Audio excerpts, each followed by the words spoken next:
السلام السلام السلام یا نبی السلام علیکم ورحمۃ اللہ وبرکاتہ۔ نحمدہ ونصلی ونسلم علی رسولہ الکریم، اما بعد فاعوذ باللہ من الشیطان الرجیم، بسم اللہ الرحمن الرحیم۔ یا ایہا الذین آمنوا اتقوا اللہ وکونوا مع الصادقین۔ صدق اللہ مولانا العظیم وبلغنا رسولہ النبی الامین المکین الکریم، ونحن علی ذلک لمن الشاہدین والشاکرین والمطمئنین والحمد للہ رب العالمین۔ آئیے نہایت ہی ادب اور احترام کے ساتھ ساری کائنات کے رہبر عقیدت میرے اور آپ کے پیارے آقا جناب احمدی مجتبی حضرت محمد مصطفیٰ صلی اللہ تعالی علیہ وآلہ وسلم کی بارگاہ گوہر ناز میں اپنی غلامی کا ثبوت پیش کرتے ہوئے بآواز بلند ہدیہ درود پاک پیش کیجئے۔ پڑھیے اللہم صلی علی سیدنا و مولانا محمد وعلی آل سیدنا مولانا محمد وبارک وسلم۔ صلاۃ و سلام علیک یا رسول اللہ صلی اللہ تعالی علیہ وسلم۔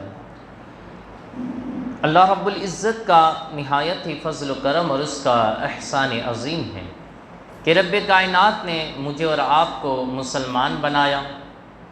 نبی رحمت صلی اللہ تعالی علیہ وآلہ وسلم کی امت میں پیدا فرمایا، اور مزید اس کا احسان عظیم کہ اس نے ہمیں اہل سنت والجماعت میں رکھا۔ اللہ رب العزت ہمیں اہل سنت والجماعت کے معمولات کے مطابق زندگی گزارنے والا بنائے، اور انہی معمولات پر ہمیں زندگی گزارتے ہوئے آخری وقت ہمیں خاتمہ بالخیر نصیب فرمائے۔ میں اور آپ اس پیارے مہینے میں حضور غوث اعظم رضی اللہ تعالی عنہ کے اس مہینے میں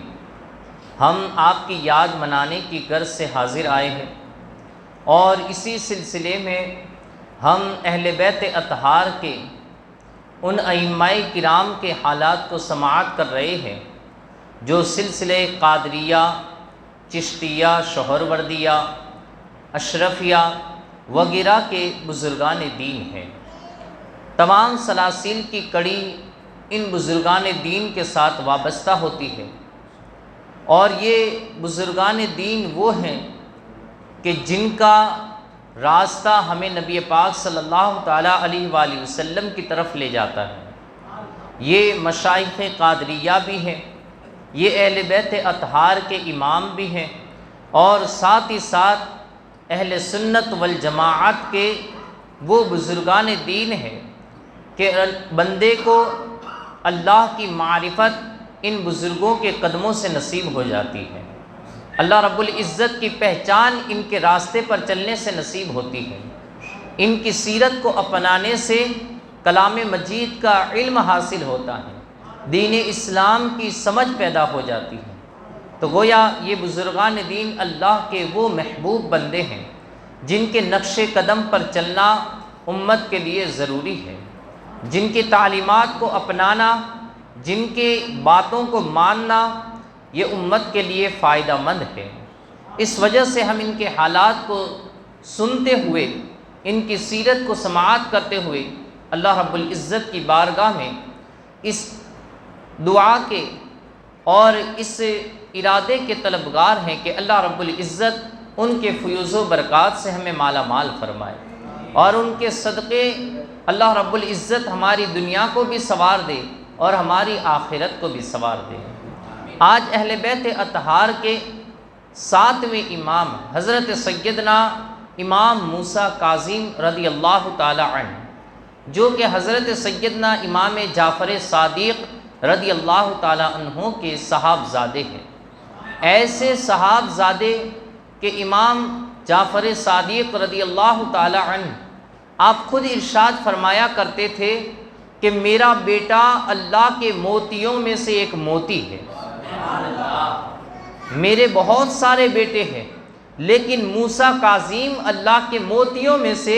ایک موتی ہیں۔ آپ ذرا غور کیجئے کہ والد محترم نے اپنے تمام بیٹوں کے ہوتے ہوئے حضرت موسیٰ کاظم رضی اللہ تعالی عنہ کو چنا۔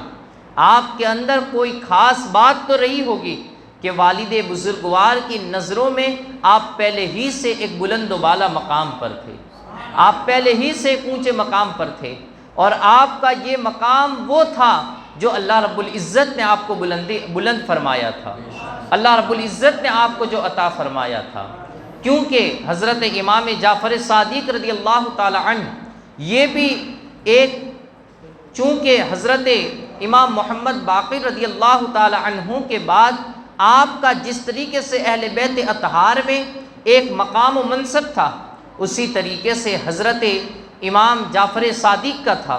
پھر اس کے بعد حضرت امام موسیٰ کاظم رضی اللہ تعالی عنہ کا بھی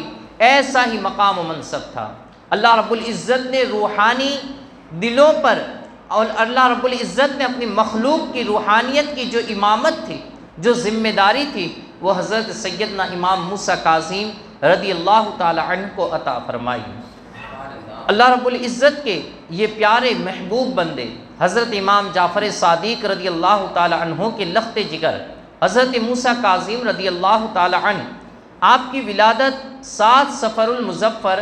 سن 128 ہجری میں بروز اتوار کو مقام ابوا، جہاں پر میرے اور آپ کے پیارے آقا رحمت صلی اللہ تعالیٰ علیہ وآلہ وسلم کی والدہ محترمہ کا مزار مقدسہ ہے، حضرت بی بی آمنہ رضی اللہ تعالی عنہا کا جس جگہ پر آپ کا مزار ہے، اس بستی کے اندر، جو بستی مکۃ المکرمہ اور مدینہ طیبہ سے بالکل بیچ میں واقع ہے، اس مقام پر حضرت سیدنا امام موسیٰ کاظم رضی اللہ تعالی عنہ کی پیدائش ہوئی۔ آپ جانتے ہیں کہ آپ کی والدہ ماجدہ یہ کتنی بزرگوار تھی، ان کے حالات ہم نے سماعت کیے جب حضرت امام محمد باقر رضی اللہ تعالیٰ عنہ نے اپنے صاحبزادے حضرت موسیٰ کاظم رضی اللہ تعالیٰ عنہ کے نکاح کرنا چاہا، تو حضرت بی بی حمیدہ بریریہ رضی اللہ تعالی عنہا کو آپ نے منتخب فرمایا، اور حضرت بی بی حمیدہ رضی اللہ تعالی عنہا وہ پاکیزہ، وہ طیبہ اور وہ طاہرہ خاتون ہے کہ جن سے اللہ رب العزت نے ہر طریقے کی برائی کو دور فرما دیا اور ہر طریقے کی ناپاکی سے آپ کو محفوظ و مامون رکھا۔ اللہ رب العزت نے آپ کی حفاظت فرمائی، کیونکہ یہ حضرت امام جعفر صادق رضی اللہ تعالی عنہ کی یہ بیوی بننا ان کے نصیب میں تھا، اور ساتھ ہی ساتھ حضرت سیدنا امام موسیٰ کاظم رضی اللہ تعالی عنہ کی یہ والدہ بننے والی تھی۔ حضرت بی بی حمیدہ بھی اپنے اوصاف میں ایک بہت ہی نمایاں کردار رکھتی ہے۔ حضرت امام موسیٰ کاظم رضی اللہ تعالی عنہ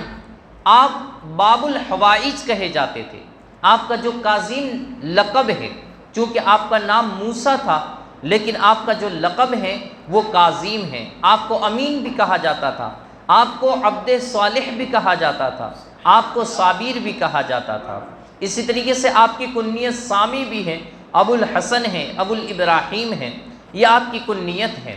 حضرت امام موسیٰ کاظم رضی اللہ تعالی عنہ کو جو کاظم کہا گیا، آپ جانتے ہیں کہ کلام مجید میں اللہ رب العزت نے ایک لفظ ارشاد فرمایا ہے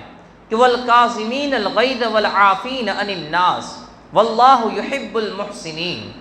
کہ وہ لوگ جو غصے کو پی جاتے ہیں،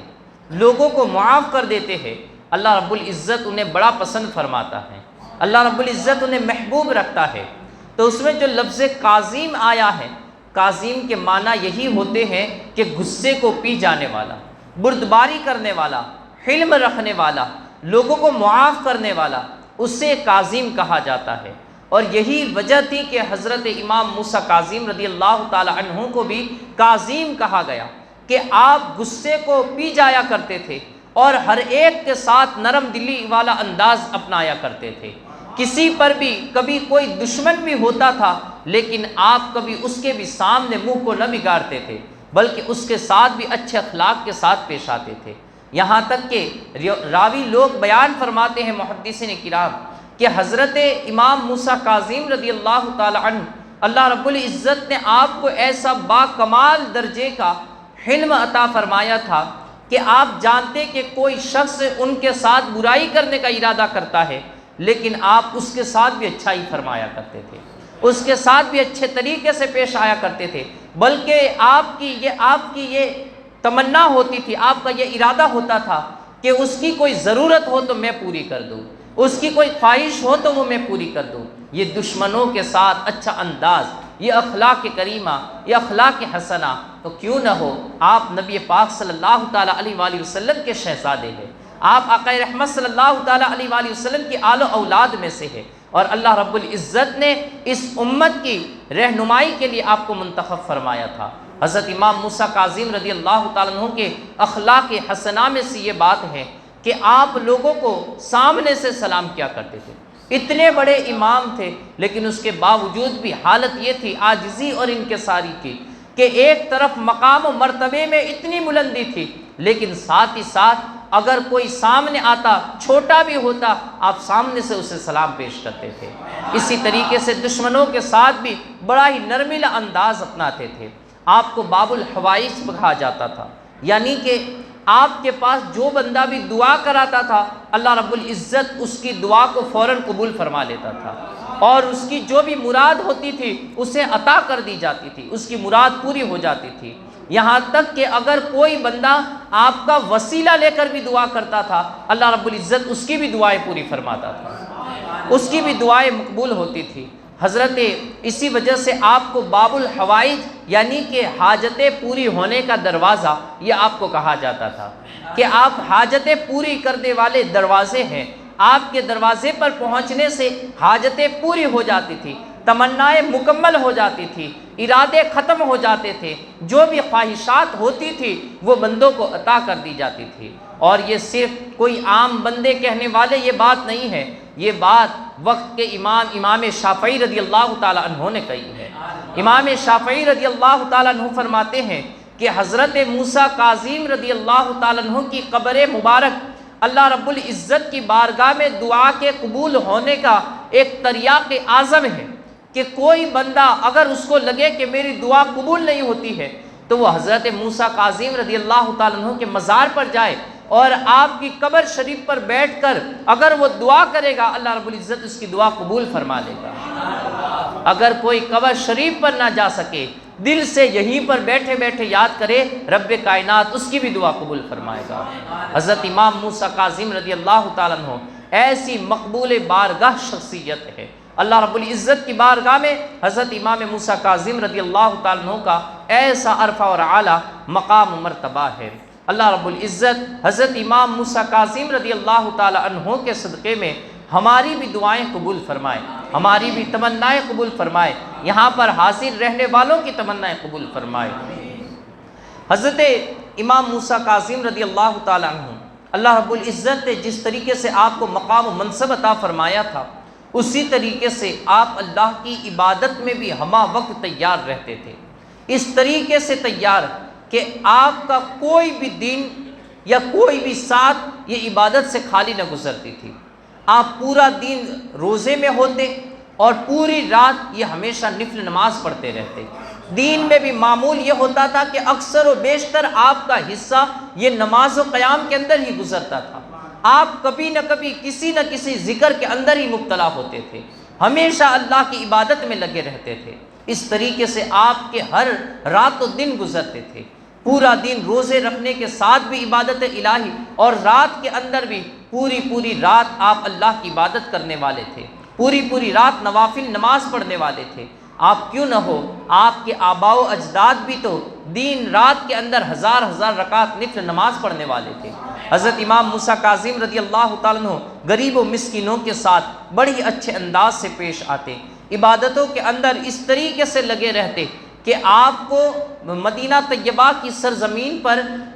عبد الصالح کے لقب سے یاد کیا جاتا تھا کہ نیک بندے ہیں اللہ رب العزت کے۔ آپ کو اس طریقے سے مدینہ والے پکارتے تھے کہ ھذا عبد الصالح، کہ یہ عبد صالح ہیں، اور اس طریقے سے اللہ رب العزت نے آپ کو بلندی والا مقام عطا فرمایا۔ اللہ رب العزت نے حضرت امام موسیٰ کاظم رضی اللہ تعالیٰ عنہ کو کشف بھی عطا فرمایا تھا۔ یعنی آپ دلوں کے راز بھی جان لیا کرتے تھے،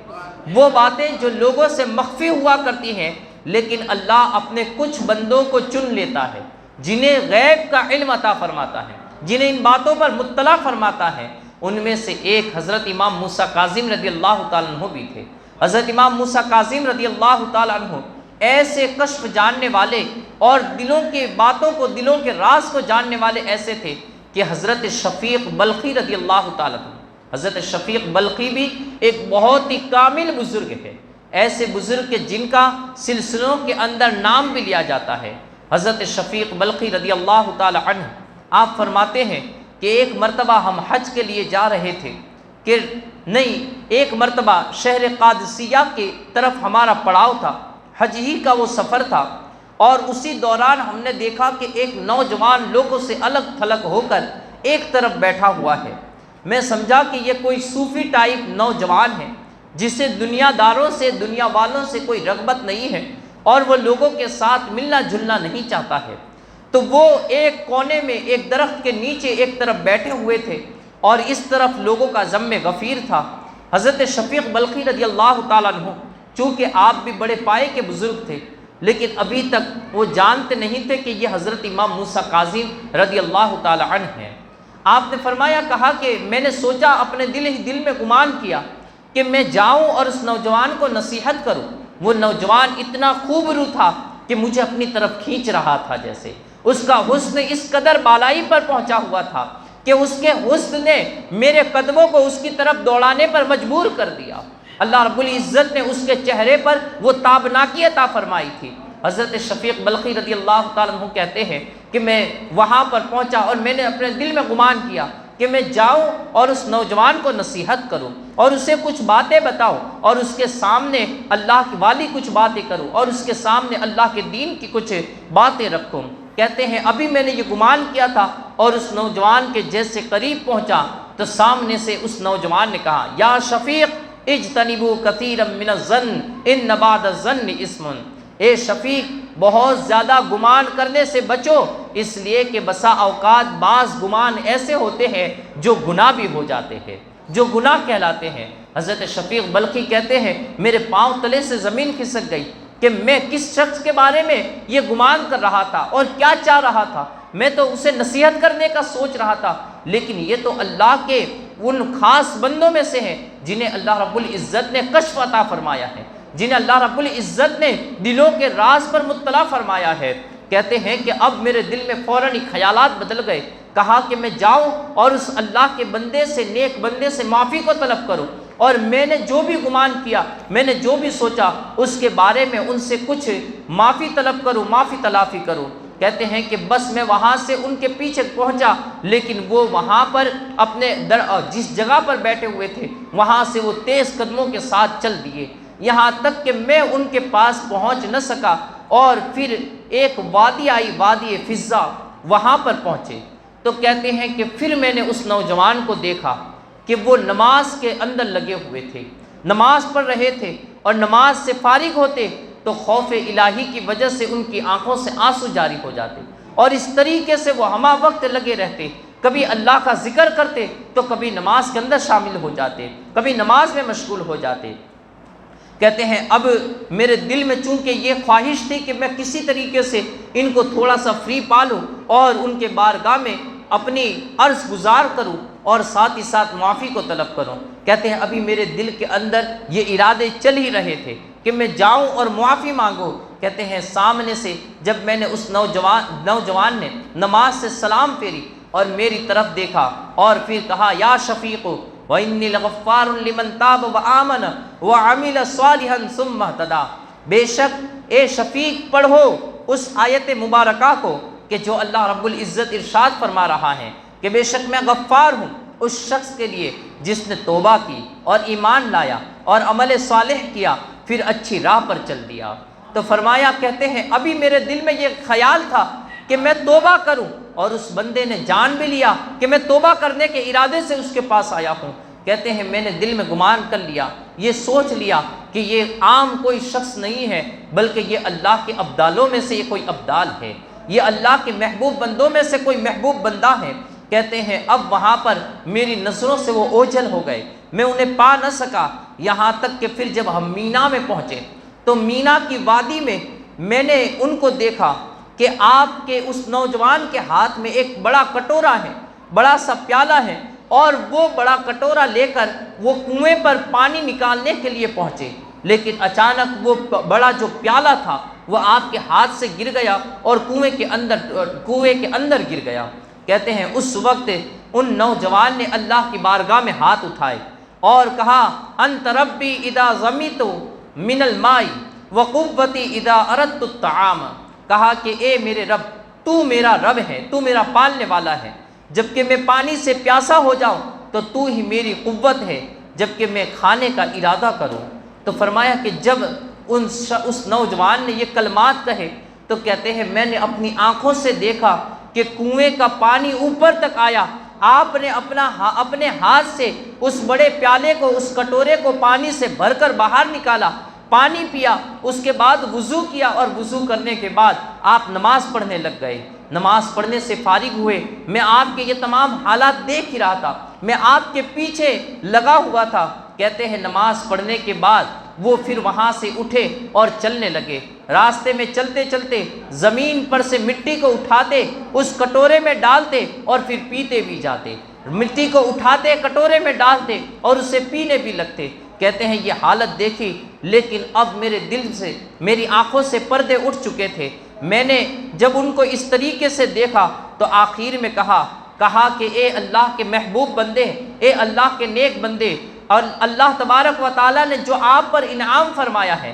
جو کچھ آپ کو عطا فرمایا ہے، اگر اس میں سے کچھ بچا کچا مجھے بھی مل جائے تو میں بھی رب کائنات کا شکر ادا کروں گا، اگر اس میں سے کچھ بچا کچا آپ مجھے دے دے میں آپ کا شکر گزار بن جاؤں گا۔ کہتے ہیں اس وقت وہ میری طرف مخاطب ہوئے اور کہا، اس نوجوان نے کہا کہ اے شفیق، بے شک ہم پر اللہ تبارک و تعالیٰ کی ظاہری اور باطنی نعمتیں ہمیشہ سے رہی ہے، رب کائنات نے ہم پر ظاہری اور باطنی انعامات سے ہمیں منور فرمایا ہے، اور اس کے بعد آپ نے وہ پیالہ میرے ہاتھوں میں تھما دیا اور پھر وہاں سے چل دیے۔ کہتے ہیں حضرت شفیق بلخی رضی اللہ تعالی عنہ، حضرت شفیق بلخی کہتے ہیں میں نے اس کٹورے کے اندر دیکھا تو اس کے اندر تازہ ستو تھا، ایسا ستو چونکہ میں نے جب اسے کھایا تو وہ اتنا لذیذ تھا کہ دنیا میں آج تک کسی ستو کے اندر میں نے ایسا مزہ پایا ہی نہیں تھا، کسی کھانے کے اندر ایسا مزہ نہیں پایا تھا۔ یہاں تک کہ حضرت شفیق بلخی رضی اللہ تعالیٰ عنہ کہتے ہیں کہ میں نے جب وہ کھا لیا تو کئی دن ایسے گزر گئے کہ مجھے بھوک بھی نہ لگی، مجھے پیاس بھی نہ لگی، اس طریقے سے میں نے وہ کھانا کھایا۔ اب حضرت شفیق بلخی رضی اللہ تعالیٰ عنہ فرماتے ہیں کہ میں حیرت میں تھا کہ میرے سامنے انہوں نے کٹورے میں پانی بھرا تھا، اس کے بعد کٹورا میرے سامنے تھا، نماز آپ نے پڑھی، کوئی ستو چیز آپ نے کوئی روٹی بھی نہ چنی تھی، نہ کوئی سبزی اس کے اندر تھی، بس وہی مٹی اٹھا کر ڈال رہے تھے اور اسے ہی پی رہے تھے۔ کہتے ہیں یہ اللہ رب العزت ہی نے آپ کو عطا فرمایا تھا، اللہ رب العزت کی طرف سے آپ پر یہ انعام ہوا تھا۔ حضرت شفیق بلخی رضی اللہ تعالیٰ عنہ فرماتے ہیں کہ اب وہاں سے وہ چلے یہاں تک کہ جب عرفات کے میدان میں پہنچے اور پھر وہاں سے زمزم کے کنویں پر پہنچے تو میں نے آپ کا رنگ بالکل بدلا ہوا پایا۔ یہاں پر جو میں ایک سمجھ رہا تھا ایک فقیری والا لباس، ایک عام انسان، لیکن وہاں پر جب دیکھا تو آپ کے ارد گرد ایک ہجوم تھا، خانہ کعبہ کے صحن میں لوگ آپ کے ارد گرد جمع ہوئے تھے اور ساتھ ہی میں آپ کا استقبال کر رہے تھے، لوگ آپ کے ساتھ ساتھ چل رہے تھے۔ کسی نے آواز دی، کہا کہ اے لوگو، ابن رسول کے لیے جگہ کو خالی کر دو۔ کہتے ہیں اب میری حیرت کی کوئی انتہا نہ رہی کہ یہ ابن رسول، نواسے رسول ہیں، یہ کون ہے؟ کہتے ہیں اس وقت ایک شخص نے پکارا، کہا کہ ھذا امام موسیٰ کاظم رضی اللہ تعالیٰ عنہ، کہا کہ یہ امام موسیٰ کاظم رضی اللہ تعالیٰ عنہ ہیں۔ تب کہتے ہیں پھر میں نے اپنے منہ پر میں نے اپنے دل میں یہ خیال لاتے ہوئے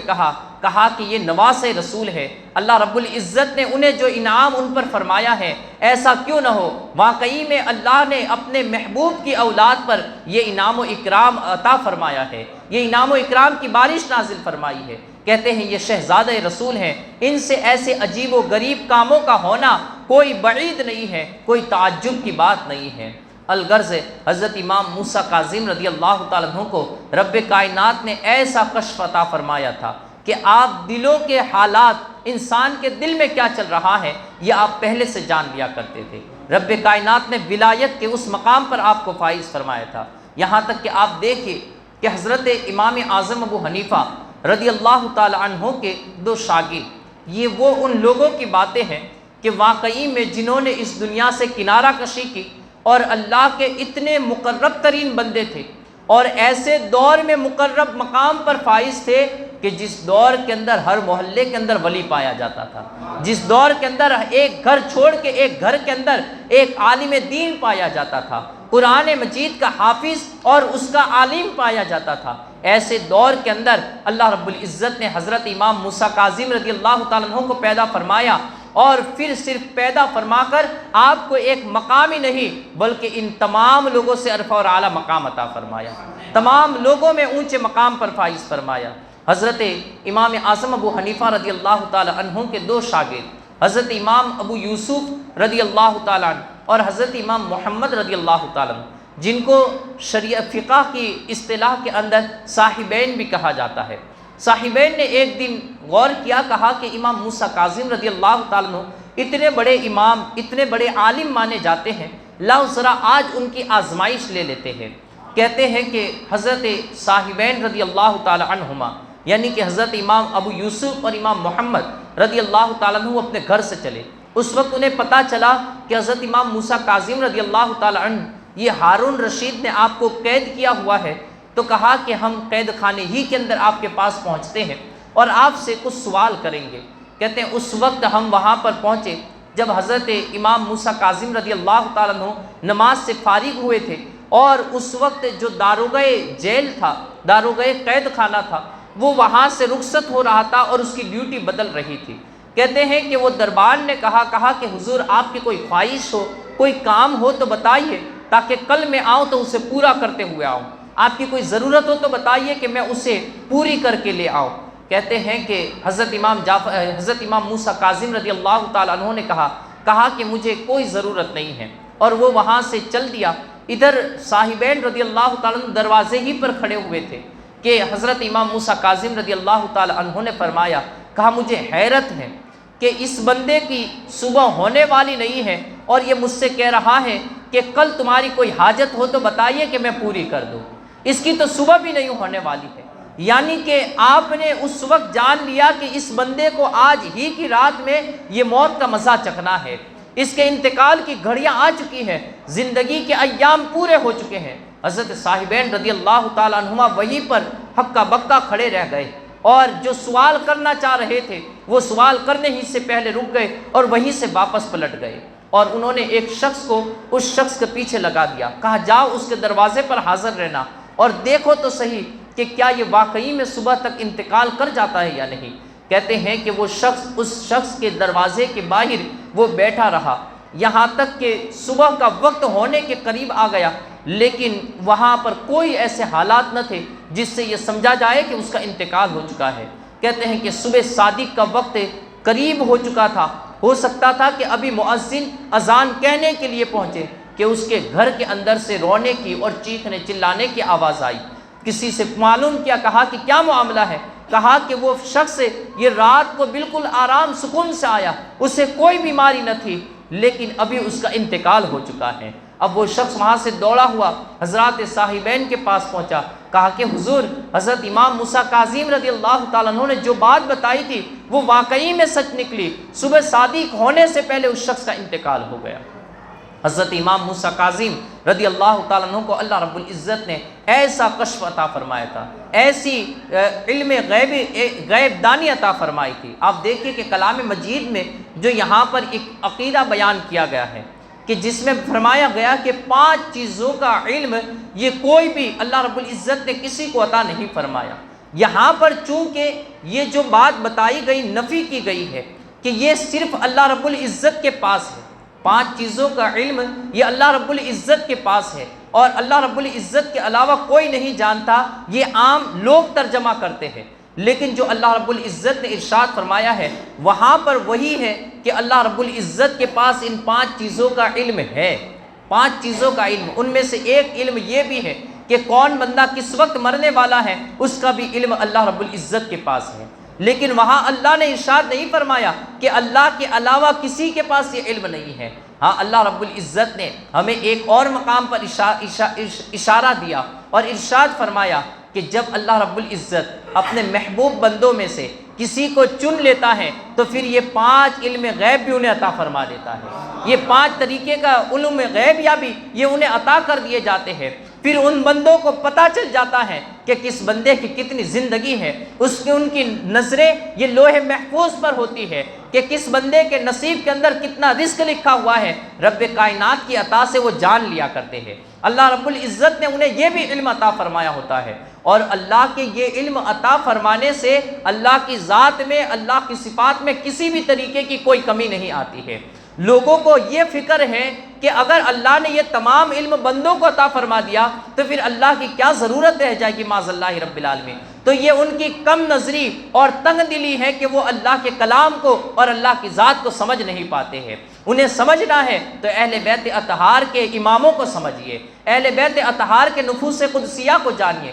ان کی سیرت کو جانیے، ان سے محبت کیجیے تو تمہیں اللہ کا کلام سمجھ میں آ جائے گا، تمہیں اللہ کا دین سمجھ میں آ جائے گا۔ بزرگان دین کے نقش قدم پر چلنے سے، بزرگان دین کے پاس بیٹھنے سے تمہیں اللہ کی معرفت نصیب ہو جائے گی۔ تو فرمایا کہ حضرت امام موسیٰ کاظم رضی اللہ تعالیٰ عنہ کو اللہ رب العزت نے بڑے وہ کشف سے آپ کو نوازا تھا۔ اسی طریقے سے حضرت علی بن یقطین رضی اللہ تعالیٰ عنہ یہ بھی ایک بڑے پائے کے بزرگ بھی تھے، اور اس وقت امام پاک سے بڑی محبت بھی فرمانے والے تھے، ساتھ ہی ساتھ یہ بڑے تاجر بھی تھے، اور اس وجہ سے حکومت کے جو کارندے تھے اور ہارون رشید جو خلیفہ تھا ان کے نزدیک بھی ان کا بڑا مقام تھا۔ تو ان کی تجارت کی وجہ سے ہارون رشید انہیں بہت سارے کبھی کبھار تحفے دیتا تھا اور ان سے خوش ہوتا تھا، تو ان کی مہمان نوازی بھی کرتا تھا۔ حضرت علی بن یقطین کو ایک مرتبہ ہارون رشید خلیفہ نے ایک ریشمی گودڑی دی، بہت سارے تحفے دیے، ساتھ ہی ساتھ ایک ریشمی گودڑی بھی دی کہ جو بڑی قیمتی تھی، اور ہارون رشید نے اپنے شاہی خزانہ سے یہ حضرت علی بن یقطین کو عطا کی تھی۔ اب حضرت علی بن یقطین اسے لے کر، چونکہ حضرت علی بن یقطین امام موسیٰ کاظم رضی اللہ تعالیٰ عنہ سے بڑی محبت کرتے تھے، آپ کے مرید بھی تھے، آپ سے والہانہ عقیدت بھی تھی۔ اب چونکہ جو بھی اچھی چیز آپ کے پاس آتی تھی تو فوراً تحفے کے طور پر حضرت امام کی بارگاہ میں پیش کر دیتے۔ حضرت امام کی بارگاہ میں وہ بڑے تحفے لے کر جب پہنچے وہاں پر، تو حضرت امام موسیٰ کاظم رضی اللہ تعالیٰ عنہ نے تمام تحفے تو قبول فرمائے، لیکن اس ریشمی گودڑی کو لینے سے انکار کیا، کہا کہ جاؤ اسے اپنے پاس سنبھال کے رکھو، تمہیں اس ریشمی گودڑی کی ایک دن بہت ہی شدید ضرورت پیش آئے گی۔ حضرت علی بن یقطین اس گودڑی کو ایک مہر بند کر کے، مہر لگا کر کے انہوں نے اپنی ایک تجوری کے اندر رکھ دیا۔ کہتے ہیں کہ کچھ وقت کے بعد آپ حضرت علی بن یقطین کے اپنے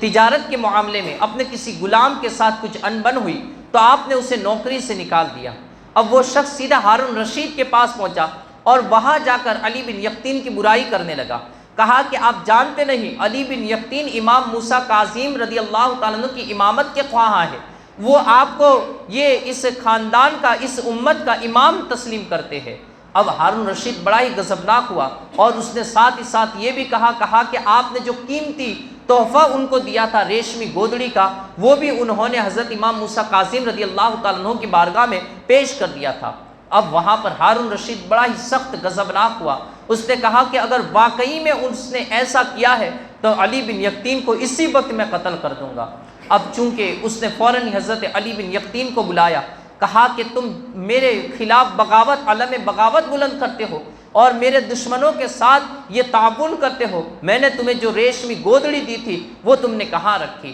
حضرت علی بن یقطین نے کہا کہ وہ میرے پاس محفوظ ہے۔ کہا محفوظ ہے تو اسے لا کر دکھاؤ۔ آپ نے اسی جگہ پر رہتے ہوئے اپنے غلام سے کہا جاؤ فلاں تجوری میں جا کر اس ریشمی گودڑی کو لے کر نکال کے لاؤ۔ کہتے ہیں غلام فوراً گیا اور جا کر فوراً واپس آیا، ریشمی گودڑی لا کر اس نے ہارون رشید کے سامنے رکھ دی۔ اب ہارون رشید کے سامنے چونکہ ثبوت آ گیا تو اب اس نے اس شخص کو جس نے امام علی بن یقطین کے خلاف شکایت کی تھی اسے 1000 کوڑے لگانے کا حکم دیا۔ اور کہا کہ اب میں تمہارے خلاف کسی کی بھی بات کو قبول نہیں کروں گا، آج میں نے تم پر شک کیا، میں اس کے لیے معافی چاہتا ہوں۔ اب یہاں پر حضرت علی بن یقطین وہاں سے نکل کر واپس آئے، اس شخص کو جسے سزا کا حقدار تھا اسے سزا مل گئی، یہاں تک کہ 500 کوڑے لگتے ہی اس کا انتقال ہو گیا، اور 500 تو ویسے بھی نہ لگے۔ اب یہاں پر حضرت علی بن یقطین آئے تو ان کے دل کو تسلی ہو گئی کہ واہ، میرے امام کو اللہ رب العزت نے کیسا کشف عطا فرمایا تھا کہ انہوں نے اس وقت جب میں آپ کی بارگاہ میں تحفہ پیش کر رہا تھا، اس وقت آپ نے فرمایا تھا کہ یہ گودڑی کی ضرورت یہ تمہیں پڑنی ہے اور اس کو سنبھال کے رکھنا، اس سے تمہیں بڑا فائدہ نصیب ہوگا۔ تو کہا کہ آج میرے امام نے مجھ پر یہ کرم فرمایا۔ یہ حضرت امام موسیٰ کاظم رضی اللہ تعالیٰ عنہ کے کشف و کرامات ہیں کہ آپ نے پہلے ہی سے بھانپ لیا کہ علی بن یقطین پر کیا حالات آنے والے ہیں، آپ کی شکایت کی جائے گی، آپ کو پریشان کیا جائے گا، یہ گودڑی آپ کے پاس ہوگی تو آپ سلامت رہیں گے۔ یہ حضرت امام موسیٰ کاظم رضی اللہ تعالیٰ عنہ کی شخصیت ہے۔ حضرت امام موسیٰ کاظم رضی اللہ تعالیٰ عنہ کو اللہ رب العزت نے بے شمار کرامات سے بھی نوازا تھا، یہاں تک کہ ایک مرتبہ آپ اپنے جانثاروں کی مجلس میں بیٹھے ہوئے تھے کہ حضرت موسیٰ علیہ السلام کے عصا کا ذکر ہوا۔ کسی نے کہا کہ حضور حضرت امام موسیٰ علیہ السلام کو اللہ رب العزت نے جو عصا عطا فرمایا تھا، وہ عصا زمین پر ڈالتے تھے تو وہ اژدہا بن جاتا تھا۔ اب اس وقت اللہ کے پیارے بندے حضرت امام موسیٰ کاظم رضی اللہ تعالی عنہ نے کہا کہ اللہ رب العزت نے نبی پاک صلی اللہ تعالیٰ علیہ وآلہ وسلم کے غلاموں کو بھی اللہ رب العزت نے اس کرامات سے نوازا ہے، وہ انعام اللہ رب العزت نے اپنے محبوب کی امت کو بھی عطا فرمایا ہے۔ اگر میں وہاں پر آپ جن فرش پر بیٹھے ہوئے تھے، اس فرش پر ایک وہاں پر شیر کی تصویر بنی ہوئی تھی، کہا کہ تم اس شیر کی تصویر کو دیکھ رہے ہو؟ غلاموں نے کہا، مریدوں نے کہا، لوگ جو بیٹھے ہوئے تھے انہوں نے کہا ہاں حضور ہم دیکھ رہے ہیں۔ کہا کہ اگر میں اس کو ابھی کہوں کہ زندہ ہو جا تو یہ زندہ ہو جائے گی۔ کہتے ہیں آپ کی زبان سے صرف یہ لفظ نکلا کہ زندہ ہو جا تو وہ شیر گویا کہ ایک طریقے سے اس کے اندر جان آنے لگی اور وہ زندہ ہونے لگا، وہ تصویر سے باہر نکلنے لگا۔ حضرت امام موسیٰ کاظم رضی اللہ تعالیٰ عنہ نے وہاں پر جتنے لوگ بیٹھے ہوئے تھے وہ دیکھ کر کھڑے ہو گئے، ادھر ادھر ہونے لگے کہ حضرت امام موسیٰ کاظم نے کہا اے تصویر، میں نے ابھی تجھے حکم نہیں دیا ہے، میں ان لوگوں کو بتا رہا ہوں کہ اگر میں تجھے حکم دوں تو اللہ کے حکم سے زندہ ہو سکتی ہے۔ کہا کہ میں انہیں بتا رہا ہوں کہ جس طریقے سے اللہ رب العزت نے بنی اسرائیل کے انبیاء پر جو انعامات کی بارش فرمائی، ایسے ہی اللہ رب العزت نے امت مسلمہ کو قیامت تک کے لیے خالی نہیں چھوڑا ہے، بلکہ اللہ رب العزت نے وہی انعامات امت کے اولیاء کو بھی عطا فرمائے ہیں، وہی نعمتیں اللہ رب العزت نے نبی پاک صلی اللہ تعالیٰ علیہ وآلہ وسلم کے محبوب غلاموں کو عطا فرمائی ہیں۔ تو فرمایا یہ امت اولیاء سے کبھی خالی نہ ہوگی، اور رب کائنات اس امت کے ولیوں کو ویسی ہی کشف و کرامات عطا فرمائے گا جو بنی اسرائیل کے نبیوں کو عطا کی گئی، چونکہ اس امت کے لیے رہنما اللہ کے وہی اولیاء ہے۔ جس طریقے سے اللہ رب العزت نے پچھلے امت کے اولیاء پر کرم فرمایا، ایسے اس امت کے اولیاء تو پچھلی امت کے اولیاء سے اونچا مقام رکھتے ہیں، اللہ رب العزت نے ان پر بھی کرم فرمایا۔ تو فرمایا کہ یہ آپ کی کرامت تھی کہ آپ کی زبان سے صرف زندہ ہو جا یہ لفظ نکلا اور وہ تصویر زندہ ہونے لگی۔ اسی طریقے سے آپ کا جو انتقال ہوا اس کے بارے میں روایت ہے کہ حضرت امام موسیٰ کاظم رضی اللہ تعالی عنہ اور اس وقت جتنے بھی ہم پچھلے کئی بزرگان دین کے جو بھی ہم نے سیرت اور حالات کو سماعت کی، تو ہم جانتے ہوئے آئے کہ بادشاہوں اور اماموں، بادشاہوں اور روحانی بزرگان دین کے بیچ میں ہمیشہ سے یہ چیز مسئلہ بنی رہی، چونکہ یہ لوگ اپنے احکامات اور اپنا نظام بنانا چاہتے تھے، جبکہ اللہ کے محبوب بندے اللہ کے نظام کو قائم کرنا چاہتے تھے، وہ مخلوق خدا پر عدل و انصاف قائم کرنا چاہتے تھے۔ اس وجہ سے ہمیشہ ان کی راہ میں یہ کانٹے لگتے تھے انہیں کہ ان لوگ اگر یہاں سے نکل جائے، یہ لوگوں سے زمین خالی ہو جائے تو ہم جیسا چاہے ویسا کر سکتے ہیں، لیکن اللہ کی زمین اللہ کے ولیوں سے کبھی بھی خالی ہونے والی نہیں ہے، اللہ کے محبوب بندوں سے کبھی بھی یہ زمین خالی نہیں ہوگی، اور جب تک اس زمین کو پر اللہ کے ولی رہیں گے وہاں تک عدل و انصاف بھی قائم رہے گا، مخلوق کو رزق بھی ملتا رہے گا۔ آپ دیکھیں حدیث مبارکہ ہے، نبی پاک صلی اللہ تعالیٰ علیہ وآلہ وسلم نے ارشاد فرمایا کہا شام میں 40 ابدال ہیں، ان میں سے ایک کا بھی انتقال ہوتا ہے اللہ رب العزت اس کی جگہ پر ایک دوسرے کو منتخب فرما دیتا ہے۔ حدیث مبارکہ ہے، آقا رحمت صلی اللہ تعالیٰ علیہ وآلہ وسلم نے ارشاد فرمایا کہ ایک کا بھی انتقال ہوتا ہے تو انتقال ہونے سے پہلے اللہ رب العزت فوراً دوسرے ابدال کو منتخب فرما دیتا ہے۔ کہا یہ 40 اولیاء کرام کی جماعت ایسی ہے جو قیامت تک اس امت پر، اس زمین پر قائم رہے گی، اور اللہ رب العزت انہی کی بدولت آسمان سے زمین والوں پر بارش کو نازل فرماتا ہے۔ انہی 40 ابدالوں کی وجہ سے رب کائنات اس امت کو رزق عطا فرماتا ہے، اپنی مخلوق کو رزق دیا جاتا، اپنی مخلوق کو رزق عطا فرماتا ہے، آسمان سے باران رحمت کا نزول فرماتا ہے۔ تو فرمایا کہ یہ اولیاء کرام کی جماعت ہے کہ جن کی وجہ سے رب کائنات مخلوق پر رحم فرماتا ہے، فضل فرماتا ہے، کرم فرماتا ہے۔ اگر یہ اولیاء نہ ہو تو لوگ بھوکے مر جائے، لوگ پیاسے مر جائے۔ اگر یہ اولیاء کرام کی جماعت نہ ہو تو لوگ اللہ کے رحم و کرم سے محروم ہو جائے، اللہ کے فضل سے محروم ہو جائے۔ کہتے ہیں کہ ایک وقت ہارون رشید، چونکہ اس کا تخت حکومت یہ بغداد میں تھا، اس نے عراق میں تھا، اس نے وہیں سے حضرت امام موسیٰ کاظم رضی اللہ تعالی عنہ کو بلایا،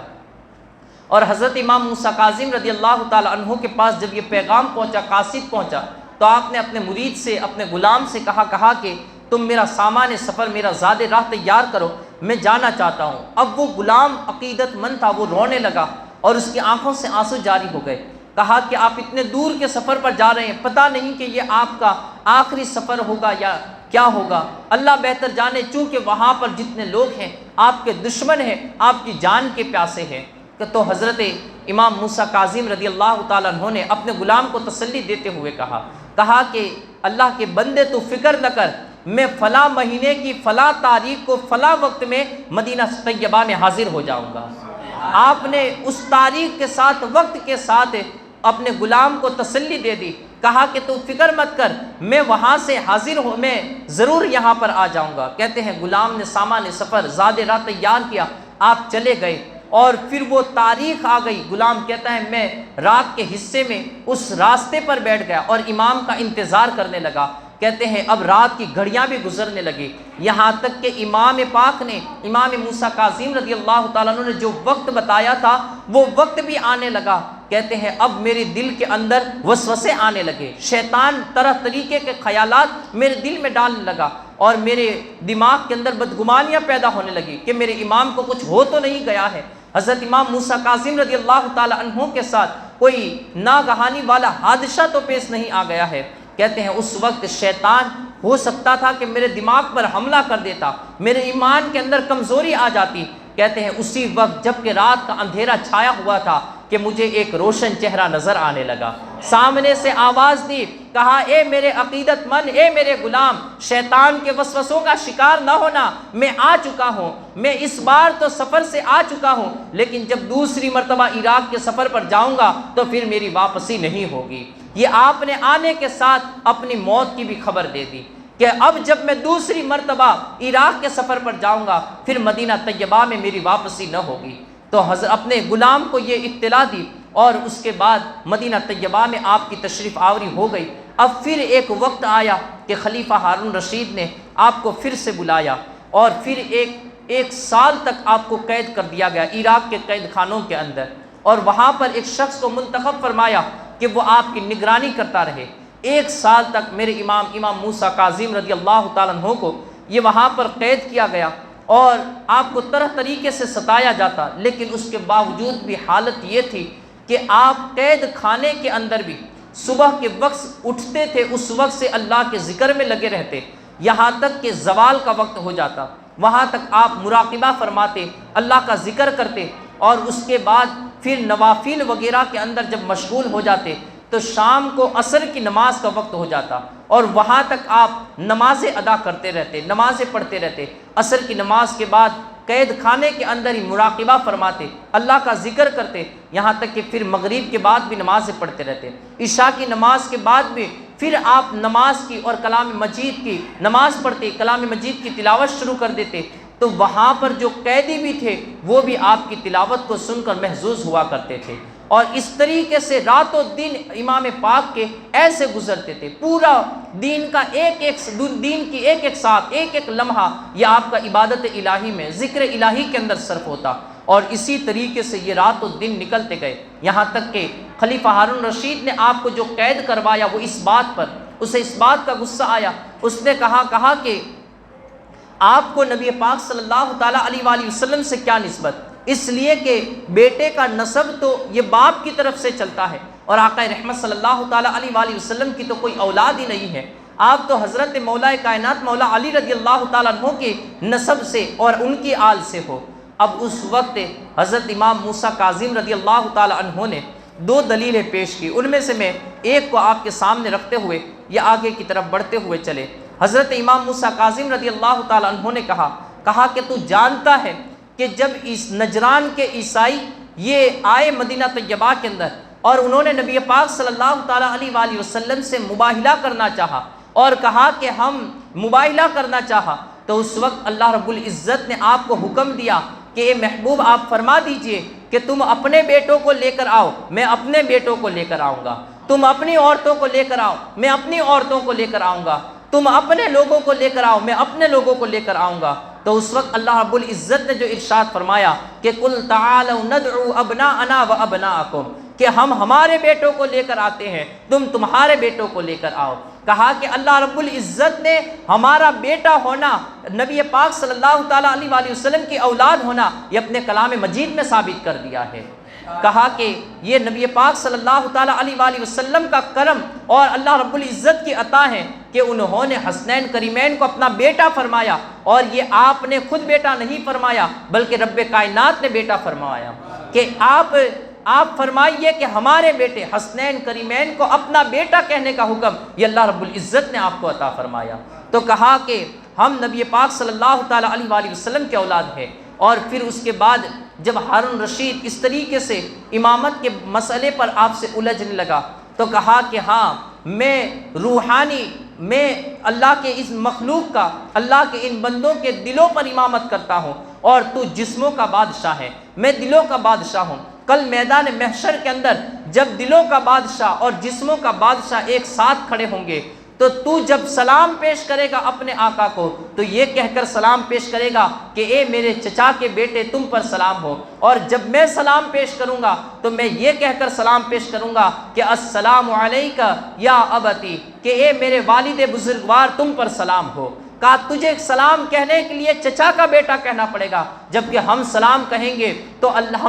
ہم یوں کہیں گے کہ اے ہمارے والد بزرگوار، اے ہمارے محترم، اے ہمارے جد امجد آپ پر سلامتی ہو۔ کہتے ہیں کہ ان باتوں پر ہارون رشید الجھ گیا اور اس نے حضرت امام پاک کو قتل کرنے کا اس نے سوچ لیا، لیکن چونکہ وہ امام پاک کو قتل نہیں کر سکتا تھا، وہ جانتا تھا کہ امام پاک کو قتل کرنے سے اس کی حکومت خطرے میں آ جائے گی، اس وجہ سے حضرت امام موسیٰ کاظم رضی اللہ تعالیٰ عنہ کو اس نے قید خانے میں ڈلوا دیا۔ 1 سال تک قید خانے میں رہے، یہاں تک کہ پھر قید خانے کے جو داروغہ تھے اس نے اس کو خط لکھا، کہا کہ کسی طریقے سے تو حضرت امام موسیٰ کاظم کو قتل کر دے۔ جو داروغہ تھا اس کا نام تھا عیسیٰ بن جعفر، وہ جانتا تھا کہ حضرت امام موسیٰ کاظم رضی اللہ تعالیٰ عنہ کا مقام اور مرتبہ کیا ہے، تو اس نے اپنے چند ساتھیوں سے مشورہ کیا، کہا کہ ایسا کر کہ تو اس نوکری سے استعفیٰ دے دے، چھٹکارا لے لے، اور امام موسیٰ کاظم کے قتل کے اندر اپنے نام کو شامل مت کرنا، ورنہ قیامت تک کے لیے تجھ پر لعنت برستی رہے گی، اور قیامت کے بعد آخرت میں تیرا ٹھکانہ جہنم بنا دیا جائے گا۔ تو اس نے اب حضرت خلیفہ ہارون رشید کی طرف ایک خط لکھا اور کہا کہ اے خلیفہ، آپ جانتے ہیں کہ امام موسیٰ کاظم کی شخصیت کا نام ہے، رات و دن وہ ہمیشہ اللہ کی عبادت میں لگے رہتے ہیں، اور ہمہ وقت میں دیکھتا ہوں کہ کسی بھی وقت ان سے تیری برائی یہ ظاہر نہیں ہوتی ہے، وہ تجھ کو بھی دعا دیتے ہیں اور تمام مسلمانوں کو بھی دعا دیتے ہیں، کبھی بھی تیری برائی بیان نہیں کرتے ہیں، ایسے نیک بندے کے خون سے اپنے آپ کو کیوں آلودہ کر رہا ہے؟ کہتے ہیں اس وقت پھر اس نے کہا کہ اگر تم پھر بھی یہ کام کرنا چاہتے ہو تو مجھے اس سے بری کر دو، میں اس سے چھٹکارا لینا چاہتا ہوں۔ اب ہارون رشید نے ایک دوسرے شخص کو جس کا نام سندی بن شاہق یا یحییٰ بن خالد تھا، ان لوگوں کو حکم دیا کہ وہ کسی طریقے سے امام پاک کو یہ شہید کر دے۔ کہتے ہیں کہ ان لوگوں نے کسی منصوبے کے تحت کھجوروں میں زہر ملا کر حضرت امام پاک امام موسیٰ کاظم رضی اللہ تعالیٰ عنہ کو زہر دے دیا، اور اس کے بعد آپ کی لاش مبارک کو یہ عراق کے کسی پل پر پھینکوا دیا، اور وہاں پر یہ صدا لگائی گئی کہ لوگ کہتے تھے کہ موسیٰ کاظم کو موت نہیں آنی ہے، یہ دیکھو یہ انتقال کر گئے۔ اب اس کے بعد حضرت امام پاک کا جب انتقال ہو گیا تو بغداد ہی کی سرزمین پر حضرت امام پاک امام موسیٰ کاظم رضی اللہ تعالیٰ عنہ کو یہ دفن کیا گیا، اور بغداد میں آج بھی آپ کا مزار مقدس مرجع خلائق ہے، اور وہاں پر جا کر بڑے بڑے لوگوں کی دعائیں قبول ہوئی ہیں۔ اگر اللہ رب العزت ہمیں بھی موقع نصیب فرمائے انشاءاللہ ہم بھی وہاں پر پہنچے اور ہماری مرادیں بر آئے۔ حضرت امام موسیٰ کاظم رضی اللہ تعالیٰ عنہ کے نام سے ہی منسوب اس جگہ کو کاظمین کہا جاتا ہے، اس جگہ کا نام بھی کاظمین شریف کہا جاتا ہے۔ حضرت امام موسیٰ کاظم رضی اللہ تعالیٰ عنہ اللہ رب العزت کے ایسے بہترین بندے، ایسے مقبول بارگاہ الہی بندے ہیں۔ رب کائنات آپ کے صدقے میں ہماری مغفرت فرمائے، رب کائنات ہماری دنیا کو بھی بہترین بنائے اور آخرت کو بھی بہترین بنائے۔ حضرت امام موسیٰ کاظم رضی اللہ تعالیٰ عنہ کے فیوز و برکات سے ہم سبھی کو مالا مال فرمائے۔ اللہ رب العزت آپ کے صدقے میں ہمارے ماں باپ کو صحت و تندرستی عطا فرمائے، رب کائنات ان کی عمر دراز فرمائے، اور اللہ رب العزت یہاں پر ہمارے آئے ہوئے بزرگوں کی بھی عمر میں درازگی عطا فرمائے، صحت و تندرستی عطا فرمائے، ہر ایک کی دلی جائز تمنا اور مرادوں کو پورا فرمائے۔ وآخر الدعوانا ان الحمدللہ رب العالمین۔ السلام علیکم۔